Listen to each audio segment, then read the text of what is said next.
Vacuum section magnetic bracket இது. So இதை open பண்ணிவிட்டு எப்படி வந்து இதை ஃபிட் பண்ணுறது அப்படிங்கிறத நம்ம இப்போ பார்ப்போம். நான் ஃபிட் பண்ணி காட்டுறேன்.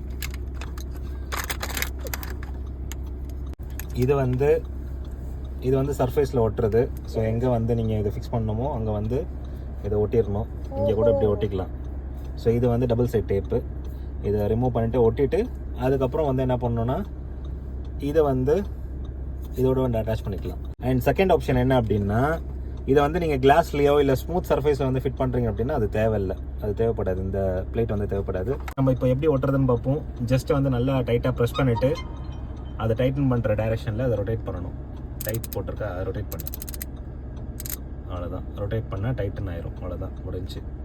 டிட்டாச் பண்ணக்கூடிய மேக்னெட்டிக் ரிங்கை வந்து தனியாக எடுத்துகிட்டு இதில் டபுள் சைட் டேப் இருக்கும். அந்த ஒயிட் கலர் டேப்பை வந்து ரிமூவ் பண்ணிவிட்டு உங்கள் ஃபோனில் வந்து ஒட்டிக்க வேண்டியது தான். ஸோ ஃபோனோட பேக் சைடில் வந்து ஒட்டிட்டு அதை ஃபஸ்ட் சர்ஃபேஸை க்ளீன் பண்ணு. ஒட்டிட்டேன் மாமா. இதுக்குள்ளே வந்து 2 வைப்ஸ் கொடுத்துருக்கான். ஒன்று வந்து வெட்டு, ஒன்று ட்ரை. இதில் இருக்கிற வெட் வைப்ஸ் எடுத்துகிட்டு ஃபோனோட பேக் சர்ஃபேஸை வந்து நல்லா ரப் பண்ணி துடைச்சிக்கணும். அவங்களோட மேக்னெட்டிக் ரிங்கை வந்து ஃபோனில் கரெக்டாக பொசிஷன் பார்த்து ஒட்டிக்க வேண்டியது தான்.